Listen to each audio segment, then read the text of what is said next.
Bible एक वर्ष में। नमस्कार, आप सबका बाइबल एक वर्ष में स्वागत है।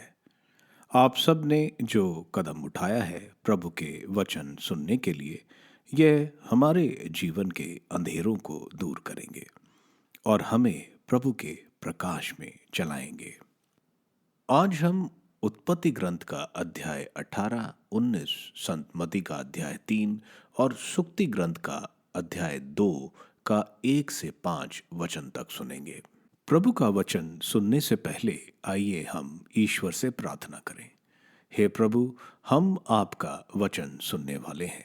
हमारे मन की आंखें खोलें और हमें आध्यात्मिक प्रज्ञा दें ताकि हम आपको जान सकें और आपके वचन के अनुसार अपना जीवन जिए।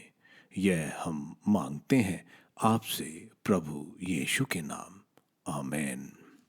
उत्पत्ति ग्रंथ अध्याय 18, मामरे पर दिव्य दर्शन।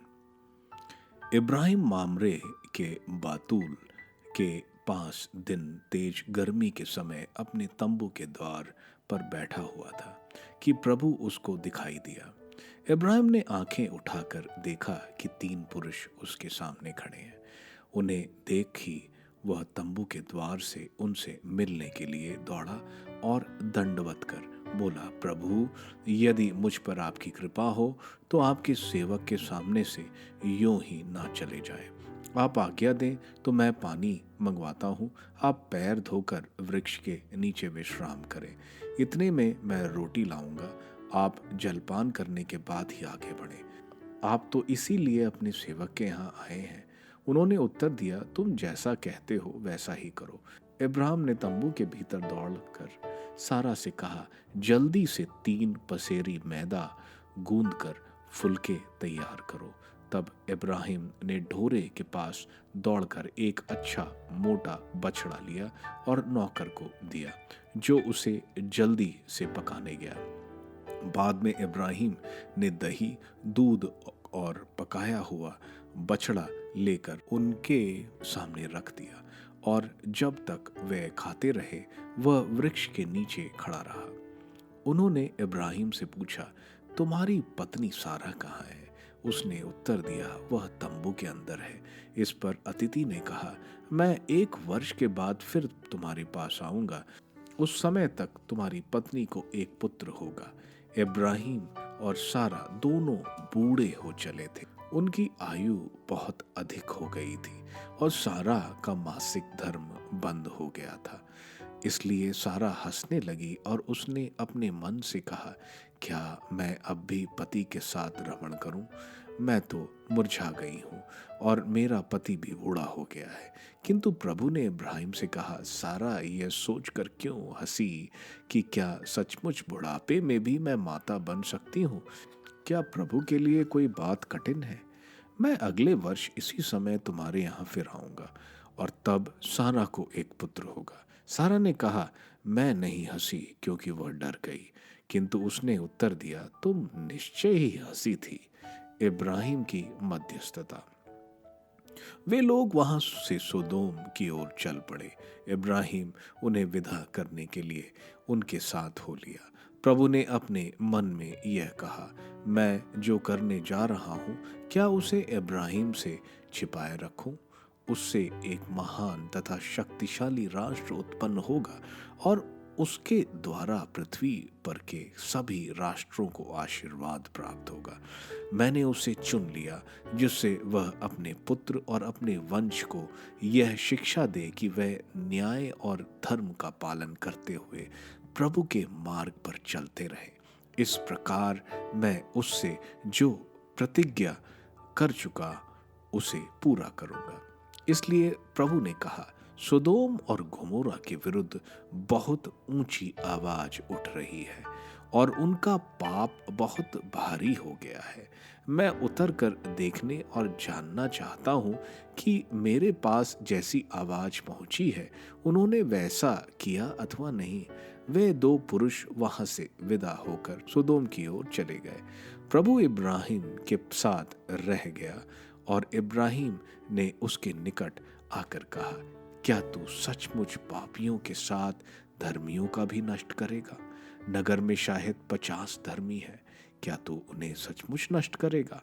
क्या तू उन 50 धर्मियों के कारण जो नगर में बसते हैं उसे नहीं बचाएगा? क्या तू पापी के साथ साथ धर्मी को मार सकता है? क्या तू धर्मी और पापी दोनों के साथ एक सा व्यवहार कर सकता है? तू यह कैसे कर सकता है? क्या समस्त पृथ्वी का न्यायकर्ता अन्याय कर सकता है? प्रभु ने उत्तर दिया, यदि मुझे नगर में 50 धर्मी भी मिले तो मैं उनके लिए पूरा नगर बचाए रखूंगा। इस पर इब्राहिम ने कहा, मैं तो मिट्टी और राख हूं, फिर भी क्या मैं अपने प्रभु से कुछ कह सकता हूं? हो सकता है कि 50 में 5 कम हो। क्या तू 5 की कमी के कारण नगर नष्ट करेगा? उसने उत्तर दिया, यदि मुझे नगर में 45 धर्मी भी मिले तो मैं उसे नष्ट नहीं करूंगा। इब्राहिम ने फिर उससे कहा, हो सकता है कि वह केवल 40 मिले। प्रभु ने उत्तर दिया, 40 के लिए मैं उसे नष्ट नहीं करूंगा। तब इब्राहिम ने कहा, मेरा प्रभु क्रोध ना करे और मुझे बोलने दे, हो सकता है कि वहां केवल 30 मिले। उसने उत्तर दिया, यदि वहां 30 भी मिले तो मैं उसे नष्ट नहीं करूंगा। इब्राहिम ने कहा, तू मेरी धृष्टता क्षमा कर, हो सकता है कि केवल 20 मिले। और उसने उत्तर दिया, 20 के लिए मैं उसे नष्ट नहीं करूंगा। इब्राहिम ने कहा, मेरे प्रभु बुरा ना माने तो मैं एक बार और निवेदन करूंगा, हो सकता है केवल 10 मिले। और उसने उत्तर दिया, 10 के लिए भी मैं उसे नष्ट नहीं करूंगा। इब्राहिम के साथ बातचीत करने के बाद प्रभु चला गया और इब्राहिम अपने यहां लौटा। उत्पत्ति ग्रंथ अध्याय 19, सुदोम और गोमोरा का विनाश। वे 2 स्वर्गदूत संध्या के समय सुदोम पहुंचे। इस समय लोट सुदोम के फाटक पर बैठा था। उन्हें देखते ही लोट उनसे मिलने के लिए खड़ा हो गया और भूमि पर झुककर उन्हें प्रणाम करते हुए बोला, महानुभावों, आप अपने दास के घर पधारें, यहीं रात बिताएं और अपने पैर धोएं, फिर प्रातःकाल उठकर प्रस्थान करें। उन्होंने कहा, नहीं, हम चौक में रात बिताएंगे। परंतु जब उसने बहुत आग्रह किया तब वह उसके साथ उसके घर गए। उसने उनके लिए भोजन तैयार किया, बेखमीरी रोटियां बनाई और उन्होंने खाना खाया। उनके शयन करने के पहले ही नगर के लोग, सोदोम के सब पुरुषों, क्या छोटे क्या बड़े, सब ने उसका घर घेर लिया। वह लोट को पुकार कर उससे पूछने लगे, आज रात को जो लोग तुम्हारे पास आए थे वे कहाँ हैं? उन्हें हमारे पास बाहर लाओ कि हम उनका भोग करें। लोट ने अपने पीछे दरवाजा बंद कर दिया। उसने बाहर निकलकर उन लोगों से कहा, भाइयों, मैं तुम लोगों से प्रार्थना करता हूं कि तुम ऐसा कुकर्म ना करो। मेरी 2 कुंवारी बेटियां हैं, मैं उन्हें तुम्हारे पास ला देता हूं और तुम उनके साथ जैसा चाहो कर लो, किंतु उन आदमियों के साथ कोई कुकर्म मत करना, क्योंकि ये मेरे यहाँ आए हुए अतिथि हैं। इस पर उन्होंने उत्तर दिया, हट जाओ। और बोले, देखो, यह प्रवासी होकर यहाँ आ बसा है, फिर भी हमको उचित अनुचित की शिक्षा देने लगा। हम उनसे भी ज्यादा बुरा व्यवहार तुम्हारे साथ करेंगे।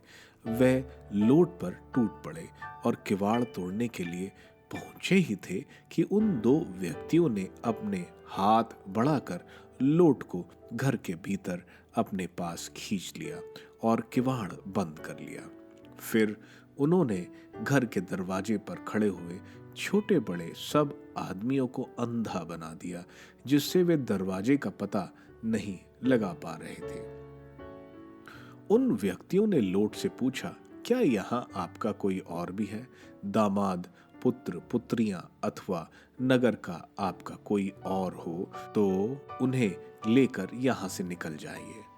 हम इस स्थान का विनाश करने वाले हैं, क्योंकि प्रभु के पास यहाँ के लोगों के विरुद्ध बड़ी बड़ी दुहाइयां पहुंच चुकी हैं।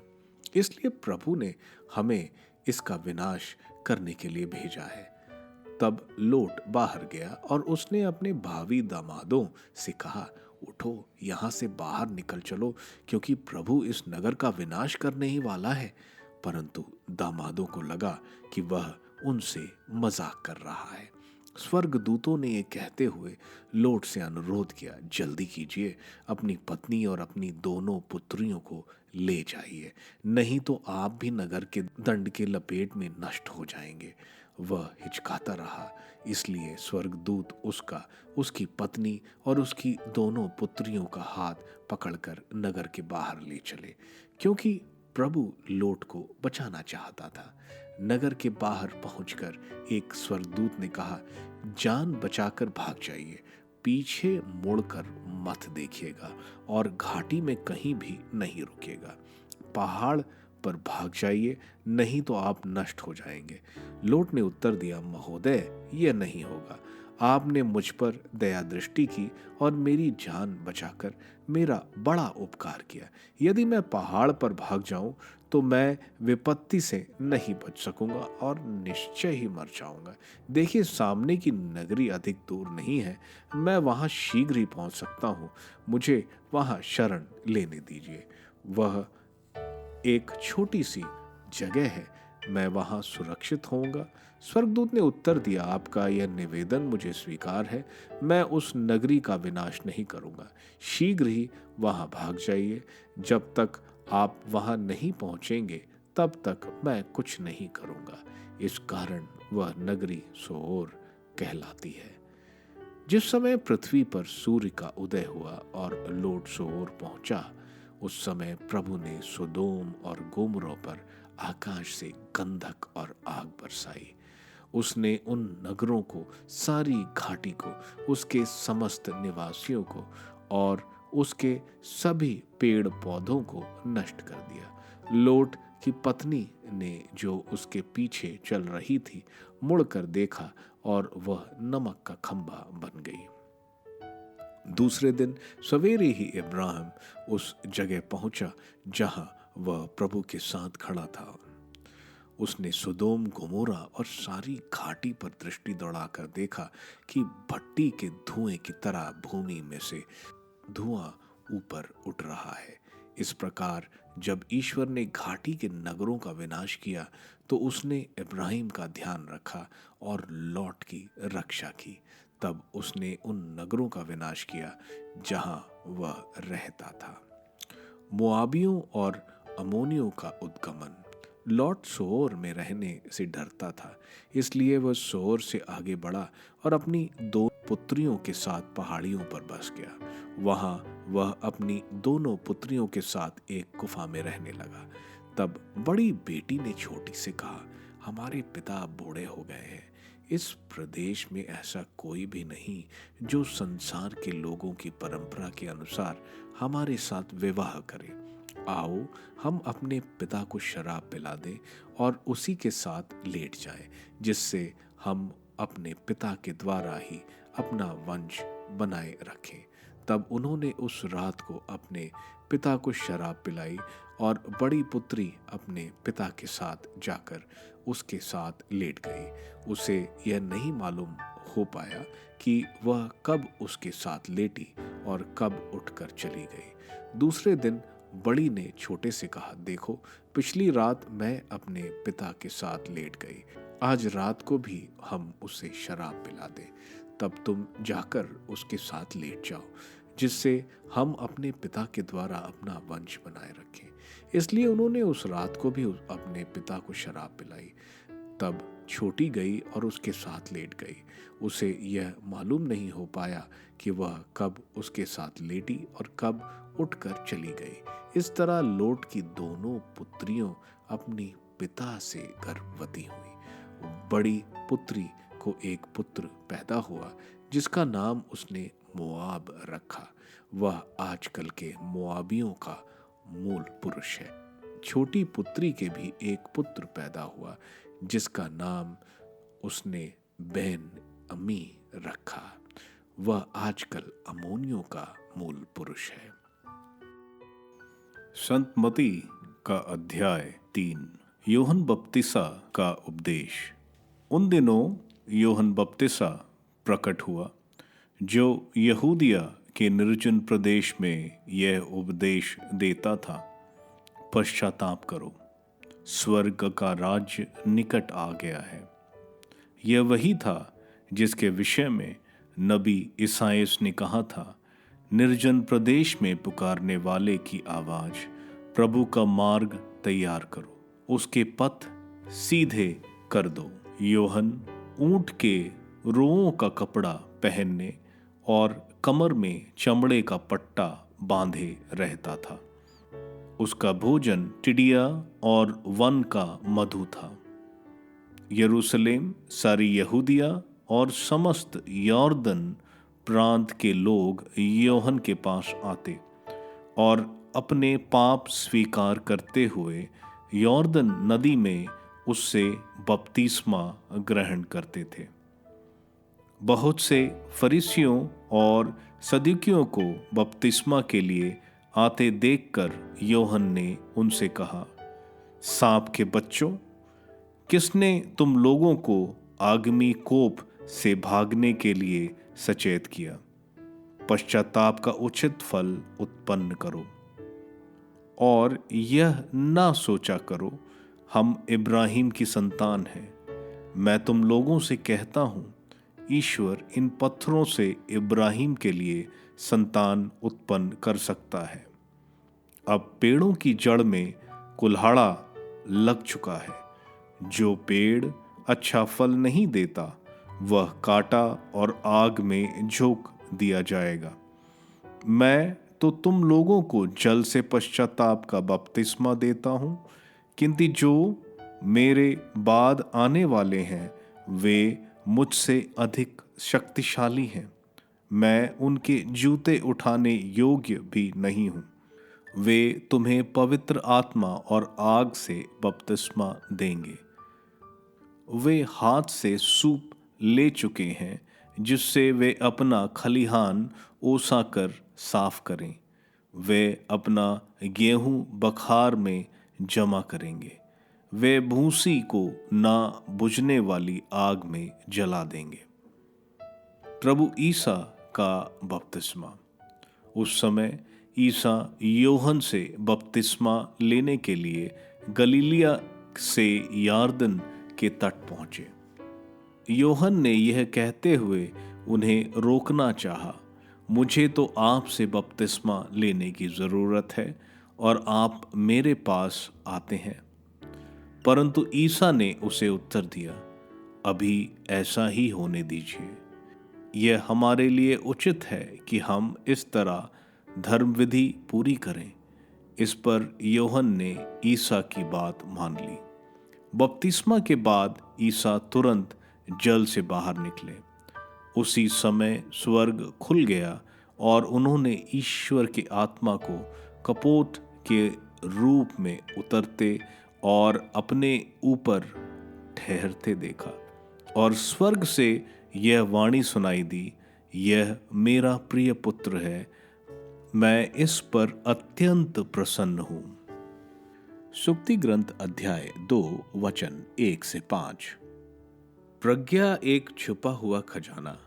पुत्र, यदि तुम मेरे शब्दों पर ध्यान दोगे, मेरी आज्ञाओं का पालन करोगे, प्रज्ञा की बातें कान लगाकर सुनोगे और सत्य में मन लगाओगे, यदि तुम विवेक की शरण लोगे और सद्बुद्धि के लिए प्रार्थना करोगे, यदि तुम उसे चांदी की तरह ढूंढते रहोगे और खजाना खोजने वालों की तरह उसके लिए खुदाई करोगे, तो तुम प्रभु भक्ति का मर्म समझोगे और तुम्हें ईश्वर का ज्ञान प्राप्त होगा। उत्पत्ति ग्रंथ के अध्याय 18 में हम देखते हैं, ईश्वर इब्राहिम को दर्शन देते हैं उनके 2 दूतों के साथ। हम ईश्वर इसलिए मानते हैं क्योंकि दूत अपने आप में आशीर्वाद नहीं दे सकते। सिर्फ ईश्वर ही आशीर्वाद दे सकते हैं कि यह तुम्हारे साथ होगा।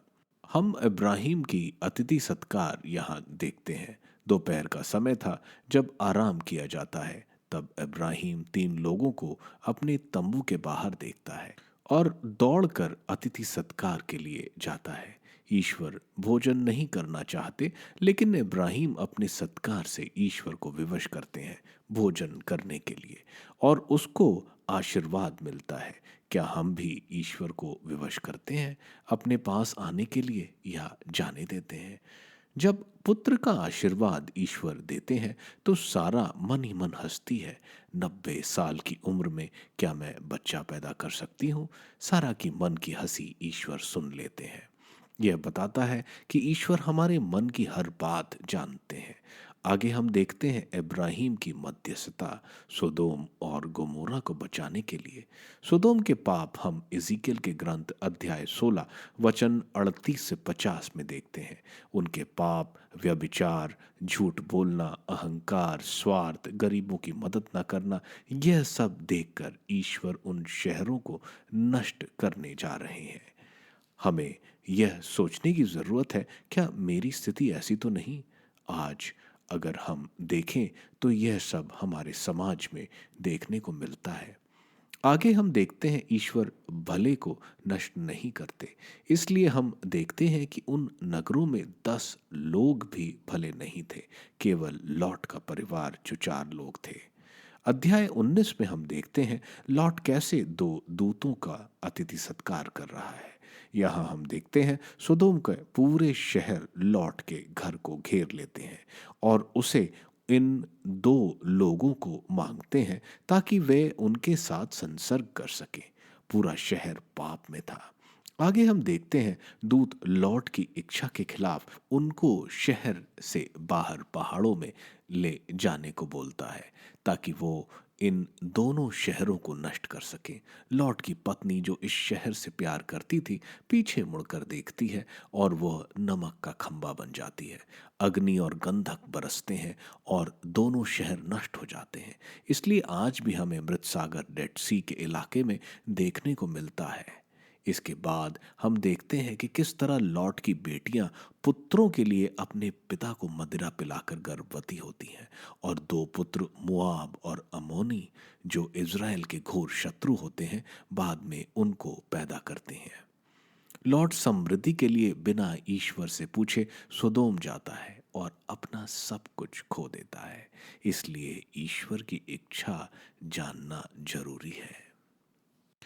संत मती के अध्याय 3 में हम देखते हैं यूहन्ना बपतिस्ता यहूदियों के निर्जन रेगिस्तान में प्रचार और यारदन नदी में बपतिस्मा दे रहे हैं।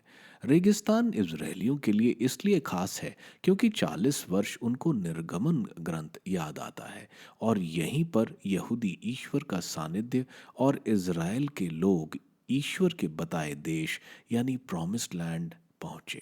यारदन नदी भी इज़राइलियों के लिए खास थी क्योंकि यारदन नदी एक नई उम्मीद और जीवन का प्रतीक है। यहीं पर सीरिया का सेनापति अपने कोढ़ से ठीक हुआ। एजिकियल यहीं से स्वर्ग अग्नि वाले रथ में गए और यारदन नदी को पार करके ही इज़राइली कानान देश जो कि प्रॉमिस्ड लैंड यानी ईश्वर द्वारा बताए देश पहुंचे।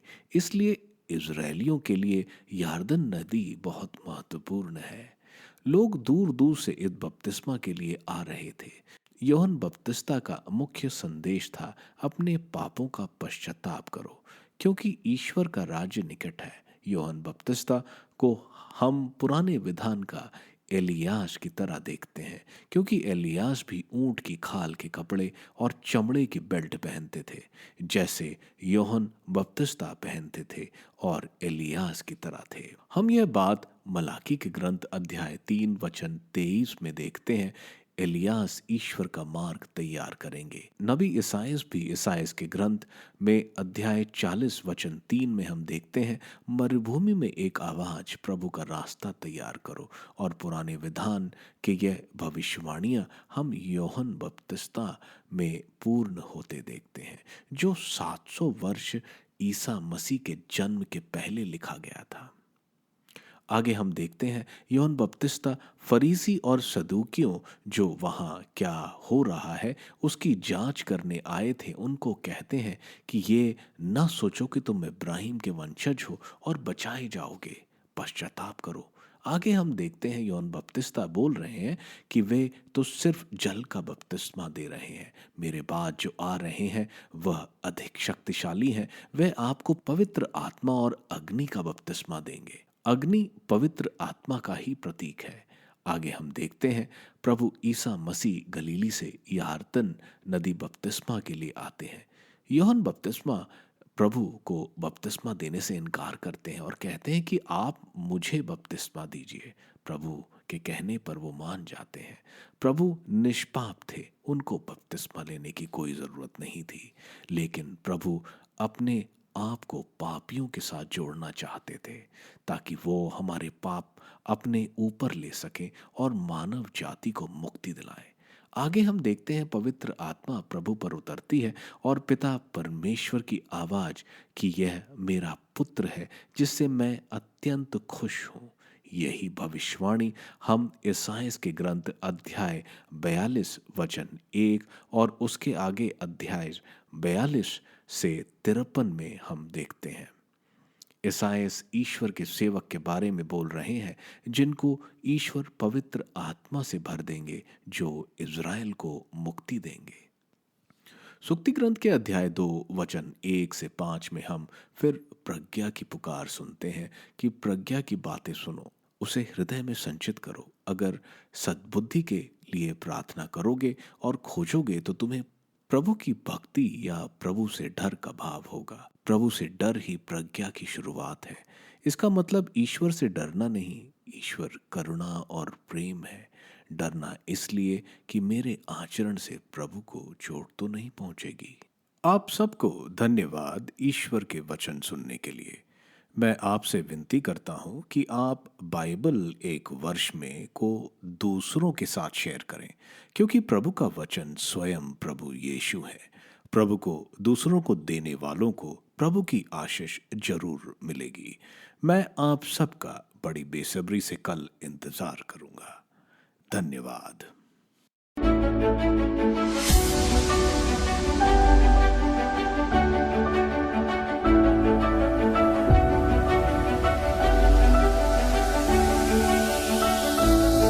बाइबल एक वर्ष में